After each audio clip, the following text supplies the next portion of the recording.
Le Spartan Race débarque au massif. On en est à fignoler les derniers préparatifs.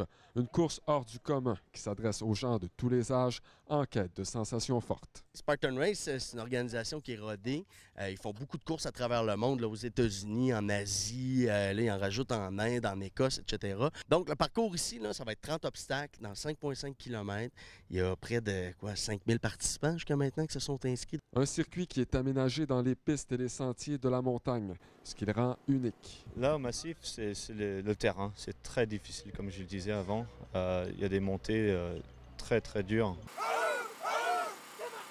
Les médias ont eu droit à un aperçu du parcours qui sera dévoilé aux participants dimanche. Personne ne connaît la course. Le terrain aussi, ça change.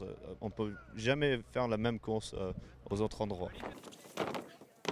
Pour l'avoir essayé, croyez-moi, il ne faut pas avoir froid aux yeux.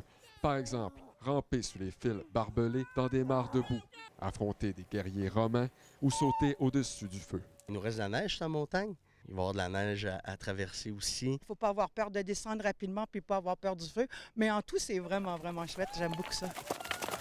Une course qui permet de tester son endurance physique et mentale, mais surtout de laisser son orgueil de côté. Pour les intéressés, il sera encore possible de s'inscrire lors de l'événement qui débute à 9 h. Puis le vraiment chouette, c'est qu'on est en équipe, alors on s'encourage, on pousse. Je peux vous dire que cette médaille-là est grandement méritée. Je lève mon chapeau à tous les participants qui seront là dimanche. Dans mon cas, il ne reste plus qu'à prendre une bonne douche. Patrick Harvey, à Petite-Rivière-Saint-François.